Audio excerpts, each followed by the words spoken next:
to Stockdale and welcome to the podcast. You know, inspiration is like a magical gift that's within all of us. It's free energy that we can give to others when we share our experiences and insights about what we have learned from life or work. Our hope is that this podcast gives you inspiration by listening to the experiences of guests from all around the world. At the moment, we're busy preparing a new series that will launch in January. And for this month, we have created a special short series on the theme of leadership and learning. It features 5 episodes from some of the other podcasts that I host. We hope that you find these episodes thought-provoking, as well as providing you with some ideas and recommendations of other podcast series that you can listen to that feature inspirational people. Today's episode on the leadership and learning theme is from the Coaching Perspectives podcast series. I spoke to Dan Hoffman, founder of Circl.es Learning Labs. We discussed different ways that leaders can empower and coach their people and create a learning environment. Welcome, Dan. Thank you so much, Sue. Pleasure to be here. I've briefly outlined what your business background is there, Dan, but I'm wondering where learning fitted in for you during that journey as an entrepreneur. When I had a chance to reflect on the journey, it was clear to me that learning was what gave me the most energy out of all of it. Not only my own development as a leader. When you're growing a startup, you're doing a new thing every 6 months. But as we scaled, the challenge became creating a culture of learning. And I realized that that was one of the most gratifying parts of the job of building an organization. And what is it about building a culture of learning that you think is really important for an entrepreneur or a business to include within the way it operates? Well, I call it the wish for more wishes. Oh, tell us more. I mean, if you have an employee who's growing, you're getting multiple the value for your dollar, if you will, right? But it's more than that. It's energizing. And so I truly believe that your company grows as fast as your people grow. The two are very connected. So learning is an integral part of what you see as important within an organization. And our listeners and readers of the magazine are, a lot of them were, coaches in the coaching community who are supporting leaders to learn and grow. What do you think is important for them to be paying attention to when they are supporting that CEO or the leader's learning? When I built M5, I was very interested in alignment top down.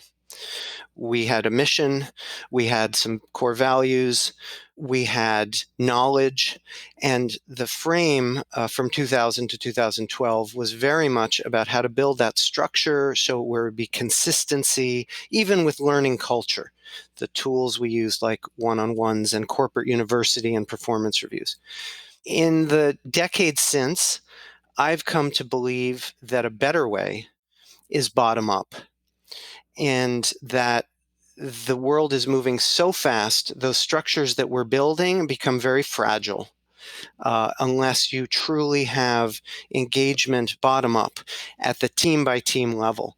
We put so much pressure on bosses that the idea of bosses is breaking, because they're responsible, right, for managing the development, just to take that one part of the job, of each of their people, and the framing we have is one-on-one. There is an order of magnitude of value to unlock when you create the conditions on a team so that the job of developing doesn't become a leader job, it becomes a team job. And the unit isn't top-down hierarchy. We have this behavior centralized. We need it throughout the group. Everyone must be more innovative. So we're going to push that down through a set of courses. And our leaders must give everyone feedback on their performance reviews on if they're innovating. A better way is to create the skill in leaders to create spaces, teams, openness, so that you have the multiplier effect of a team helping each other develop. And I think that coaches can go a very long way towards teaching leaders not how to develop and do their job as a coach one-on-one, but how to really focus on building learning teams, environments for learning where the team does their work. So in that situation, the coach is becoming a facilitator of exponential growth through the leader seeing that opportunity and devolving responsibility for learning. Exactly. I think that's one of the frontiers we have now for coaching and leadership development, is really building leaders that have recognized they cannot. General Stanley McChrystal, who wrote Team of Teams, has a wonderful frame for this. And he has such an incredible track record taking the military, a super hierarchical, the U.S. military organization, and the special forces, and by decentralizing and building Team of Teams, he's radically improved the performance of the areas under his command. And his frame for this is, I used to be a chess player. I would move my people on the board. And then I realized I had to be a gardener. And my role was to make the soil rich and water and let the plants do their own growing. And I think that change in frame is radical.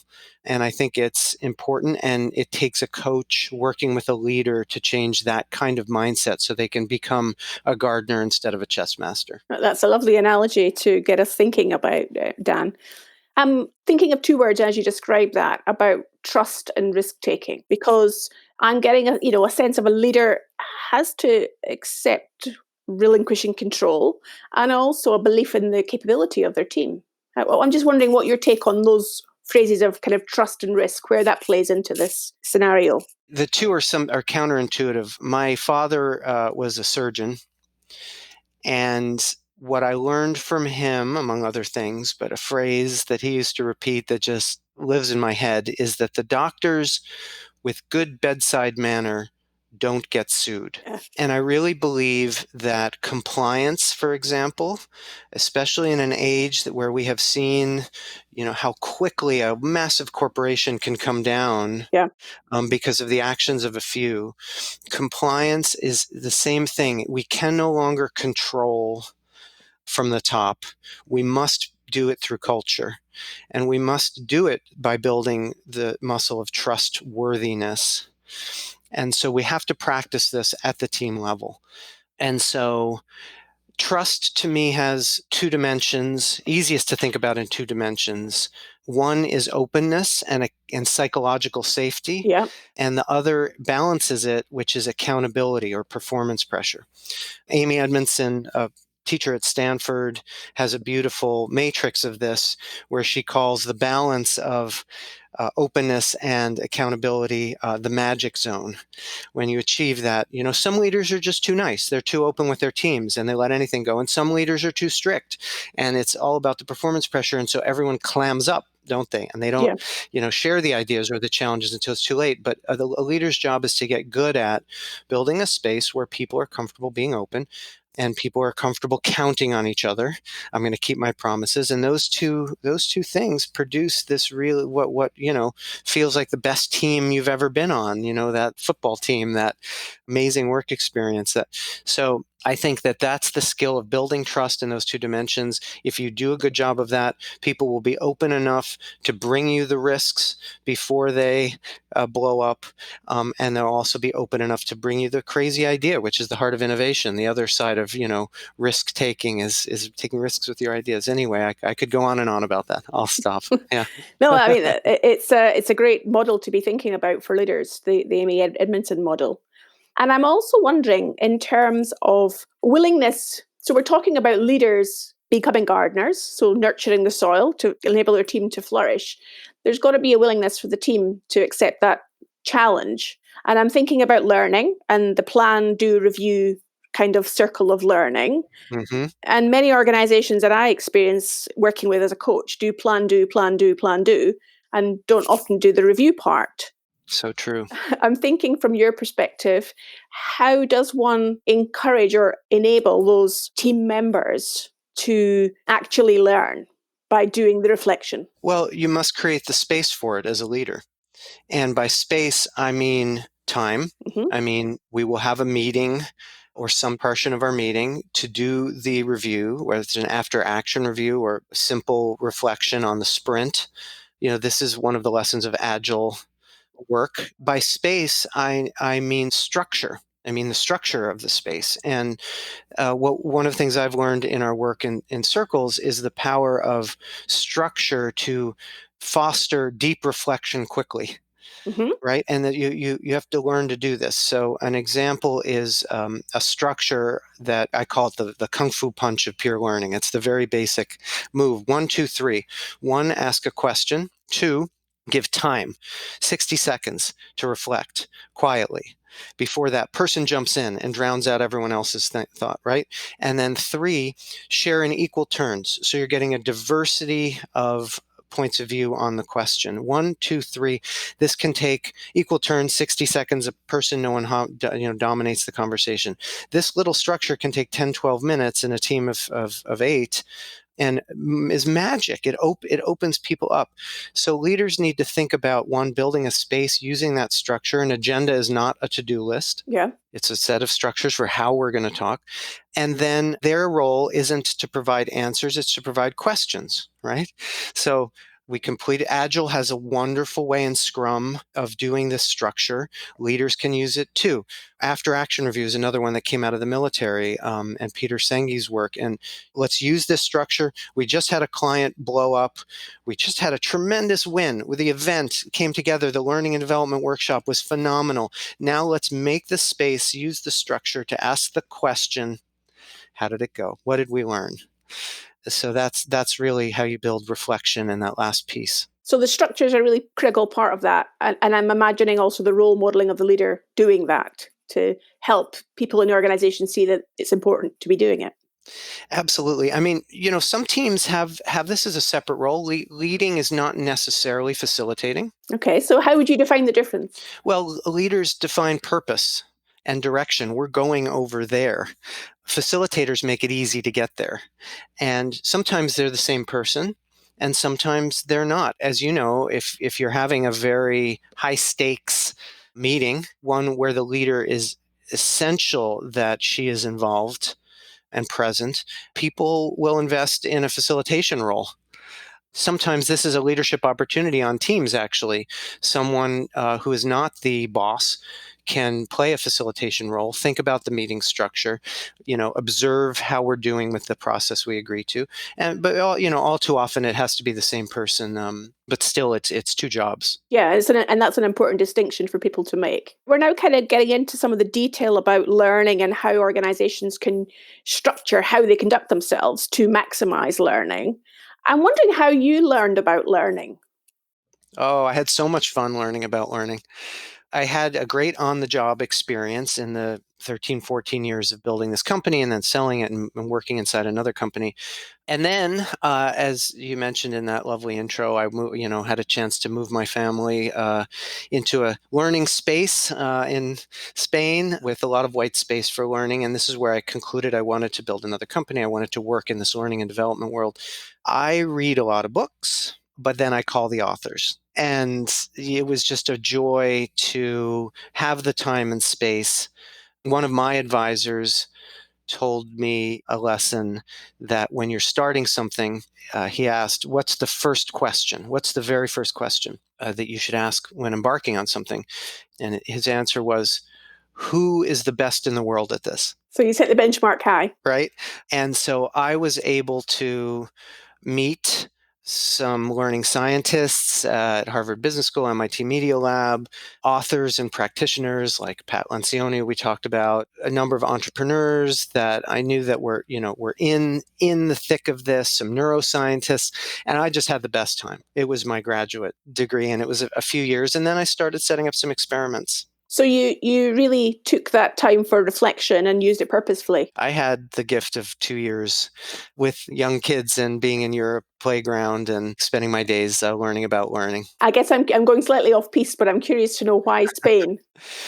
Well, it's funny. My wife and I will spend more time debating which TV show to watch than where to move on sabbatical. It was such an easy one. We had 4 and 6 year olds girls at the time, and we were looking for some language components. We like the beach. And when you do the spreadsheet, it is very quickly conclude that Barcelona is a fantastically centrally located. There's also a community of entrepreneurs there. It's a popular destination for folks that have built a business and are taking a break. And we literally, in this group, started experimenting with Circl.es, and it's grown to be a little bit of a community with people that had a chance to think about what they wanted to do if they grew up, and they were very helpful in starting Circl.es with me. So Barcelona was just a win. We actually still have we've built an operations arm of Circl.es, so I can keep my connection to that fantastic city. You can keep practicing your Spanish language. Oh, trying. So tell us more about Circl.es then, because I know it's about learning in peer groups. We're trying to make an easy button for peer learning. For me, our flavor of this is a group of 4 to 10 in a structured synchronous meeting. And so we've built some tools that make it really easy to sort and match and bring groups together at scale, and then a video space where the structure is built in.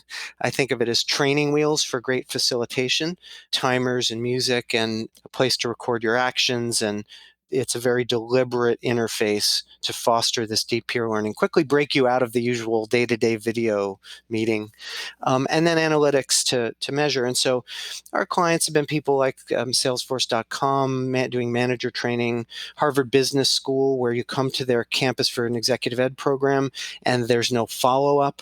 Creating these teams to help each other continue and follow up and grow has been one of our best applications. But really, we're just trying to make it easy for learning and development professionals to use this structure of Circl.es, this practice, in their mix. So it's really bringing to life those principles that we were talking about a moment ago of good practice that a leader should be able to demonstrate. And you're taking it into the virtual space so it can be for teams anywhere. Exactly. We started with virtual for a few reasons. One is it's easier to control, and do our experiments and see data. Another is that the mix of the diversity that you can bring in when geography is not a constraint is very powerful. And that's proved compelling to large companies who seem to have to work distributed and have this issue of silos forming where they need collaboration instead. People sometimes underplay the role that coming together for learning has in culture, in breaking silos and having a space where people can learn to appreciate each other and build trust across departments. I've been thinking about Jack Welch lately. One of the things I did on this learning journey of my own was visit Crotonville, the campus that he built. And his line that I think about a lot was, my job is to figure out how to get people to be as open back at their desks as they are when they come to Crotonville. And do you think he cracked that one then? Well, for a while. So learning is really at the heart of what really your passion, by the sounds of it, Dan. Our audience is coaches who are really passionate in the main about learning and developing potential in their clients, and other leaders within the coaching profession, the coaching community. What would you say to them? Are there any sort of insights or top tips that you've gleaned over the years that you think are really important for them to be cognizant of as they are both learning themselves and helping their clients to continue to learn and grow? I've seen team coaching, team development be absolute magic. I think it's under-practiced. A coach should be on the field with you. And if you have a chance to be in a team meeting with a leader that you're working with, you will be able to see behavior patterns that can be directly, powerfully relevant to that leader's development. And so I would love to see more of that in the world. I think it can be expensive and hard, which is why a remote, using video is such a powerful way to do that. That would be one. I'd love to see some of the talented coaches that I've come across and seen. And I do think the world has learned to appreciate the power of coaching culturally. That's my number one thing. I would love to see more coaches learn to be great at team coaching, team development, and to get their leaders to let them in the room. Yeah, I think it comes back to this question of trust and risk again. Yeah, exactly. I suppose my final observation or thought is about the difference between, say, active learning and passive learning. Mm-hmm. And if you, A, could describe what they mean to you, and B, how do we encourage more active over passive learning? It's such a funny human flaw that when we listen to something, we think we understand it, which means we think we can do it. It's just a hard learned lesson again and again and again. And fortunately, we've spent a lot of energy in the professional development world getting, our classroom trainings, virtual or in person, to be great, and underestimated the forgetting curve. Yeah. So we must move from these passive learnings, which are inspiring, sure, entertaining, sure, and that's all good. But so much of that investment evaporates within 30 days of going back to the storm of the office. Yeah.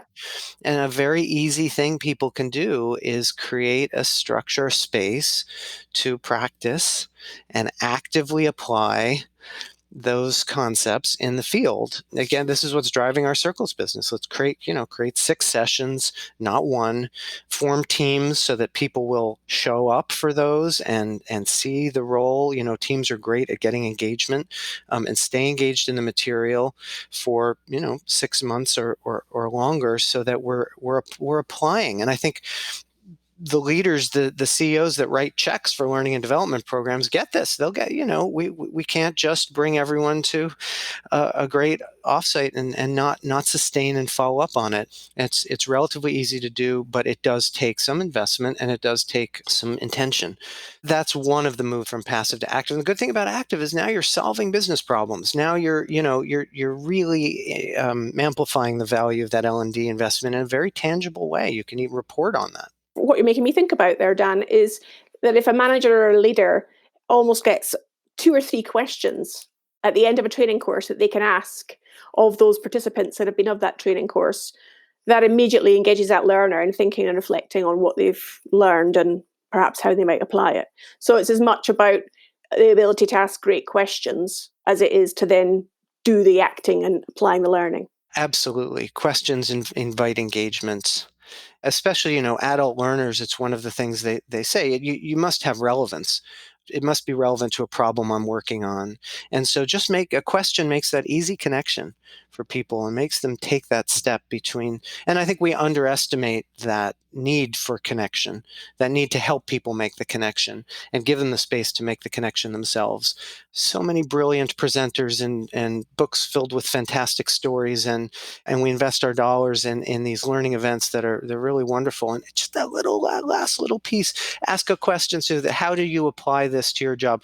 Where do you have a challenge with this material? Tell a story of something that you have done with this framework. Those types of questions will seal the deal. Well, it's certainly been a really eye-opening and insightful half hour to speak to you today, Dan. I've so enjoyed what you've had to tell us. So thank you very much for your time. Thank you. It's a real pleasure to speak, and thanks for the important work you're doing helping our leaders grow. Thank you.